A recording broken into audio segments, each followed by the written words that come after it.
Pois bem, nos vídeos anteriores, com base nos dados sobre a pandemia de Covid aqui no Brasil, eu apresentei algumas ferramentas da matemática que permitem fazer análise de dados.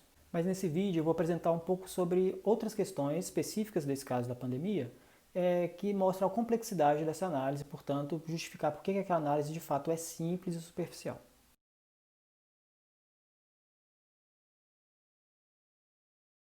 Para quem não viu os vídeos anteriores, a proposta foi, usando os dados de Covid no Brasil, apresentar ferramentas matemáticas que são usadas em geral para análise de dados. Mas eu vou discutir aqui alguns pontos específicos desse caso da pandemia que devem ser levados em consideração. A primeira coisa é entender quais números determinaram que isso é uma pandemia. A questão é que estamos perante uma doença nova, o que aumenta a demanda pelo sistema de saúde. Então, além das doenças que já existem, que já estão, digamos, estabilizadas, nós temos uma nova doença aparecendo. E pela natureza desse fenômeno, no início dessa doença, ela tem um potencial de crescimento muito rápido. Então não é só uma questão do número absoluto de novos casos, ou do número relativo, ou não é a questão da taxa de mortalidade. A questão é, dado a capacidade do sistema de saúde, ele dá conta de atender todo mundo que já atendia, mais esses novos casos dessa doença. E por isso que soaram o alarme de pandemia, para que os governos pudessem se preparar para essa situação. Para quem tiver curiosidade de ler um pouco umas análises qualitativas sobre os modelos matemáticos, eu recomendo alguns artigos do site 538, que é um site de divulgação científica, jornalismo científico, americano, tem muitos dados dos Estados Unidos, mas já dá para ter uma ideia da complexidade do modelo matemático. Em particular, vou dar o nome dos dois artigos que eu li e que mostram isso, dão exemplos de como pode ser, quantos fatores estão envolvidos nessa situação. Então vamos lá, eu vou levantar alguns dados que a gente tem que levar em consideração quando a gente faz uma análise no caso da pandemia. Lembrando que eu não sou da área, eu estou só trazendo algumas ideias que ainda são superficiais, o problema é mais complexo do que isso. O primeiro dado que a gente está levando em consideração é o número de casos notificados. Veja bem, não é o número de pessoas infectadas, é o número de pessoas que são consideradas infectadas, foram testadas de alguma maneira. Isso já traz uma questão, que é a subnotificação. Você pode testar em massa e descobrir todos os infectados, se são sintomáticos ou não, mas você pode testar só aqueles que apresentam os casos graves e, portanto, precisam de atendimento hospitalar. Fora isso, ainda tem a eficiência dos testes. Os testes têm uma margem de erro. Então, se a gente leva isso tudo em conta, a gente sabe que os casos notificados são menores do que os casos de pessoas infectadas de fato. Mas isso chama para um segundo dado que é importante, a taxa de infecção. Para o pessoal das exatas, o pessoal que estuda cálculo, a taxa de infecção é um tipo de derivada. No caso, a gente está analisando dados discretos, não é a derivada que a gente aprende no cálculo, que seria uma contínua. Mas a taxa de variação ou crescimento tem relação com a derivada. No nosso caso discreto, a taxa de infecção é analisada dia a dia.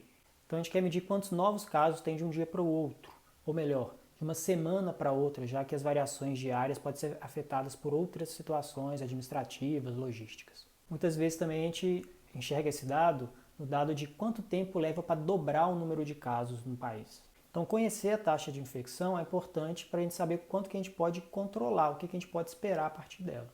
Então mesmo que os casos estejam subnotificados, se a gente mantém uma mesma metodologia e uma mesma amplitude de testagem, a gente consegue captar melhor essa taxa de infecção.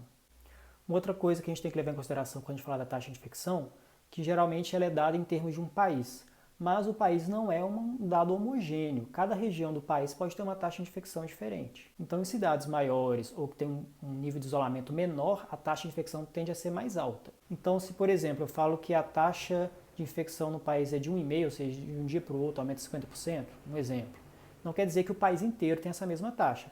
Vão ter uns polos que vão ter uma taxa maior, por exemplo, 2, enquanto que vão ter outras cidades que nem caso tem, ou que tem um caso muito menor que 1. O terceiro ponto sobre o uso dos dados é quando a gente tenta comparar os dados entre países.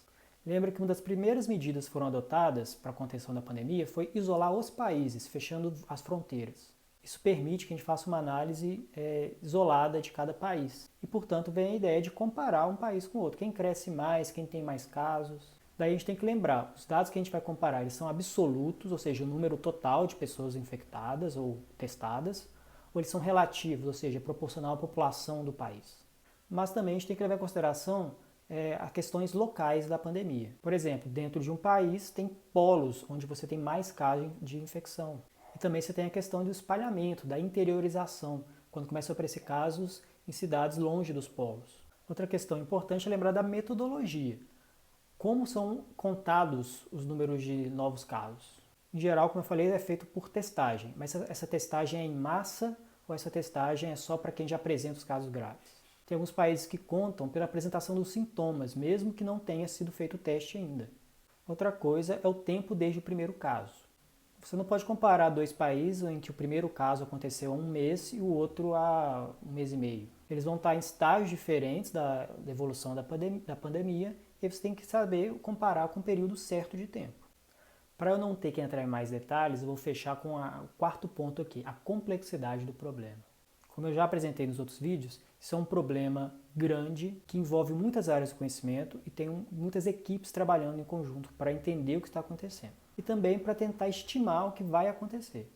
Em particular, os modelos matemáticos tentam dar essa estimativa, mas existem vários modelos matemáticos, eles têm uma margem de erro também. O importante é entender quais são as hipóteses que esses modelos fazem, qual metodologia que eles estão usando, qual modelo de fato eles estão se baseando. Mas uma coisa a gente tem que lembrar, não é só porque eu não conheço o problema a fundo que eu não posso ter noção sobre a complexidade do problema. Seja para a gente entender melhor o problema ou para a gente divulgar, falar, dar opiniões sobre o problema, é importante a gente ter noção dessa complexidade. Ao procurar sobre esses dados ou ao querer divulgar esses dados, a gente tem que ter o cuidado não só de conhecer as fontes, citar as fontes, mas de ter um discernimento, uma análise crítica. Não basta só ter números, é importante interpretar esses números, saber a relação entre eles. Isso, obviamente, vale para qualquer discussão, mas, em particular, essa discussão de agora tem um impacto maior nas nossas vidas de todo mundo, e, portanto, todo mundo quer dar uma opinião, todo mundo quer entender o que está acontecendo, e a gente tem que ter um cuidado redobrado para não divulgar ou receber informações que são desconexas ou que acabam atrapalhando o nosso entendimento. Entender bem isso é que vai permitir com que os nossos líderes, quem tem o poder, possa tomar decisões mais acertadas para tentar contornar, minimizar a crise de saúde que nós temos agora e também as crises associadas.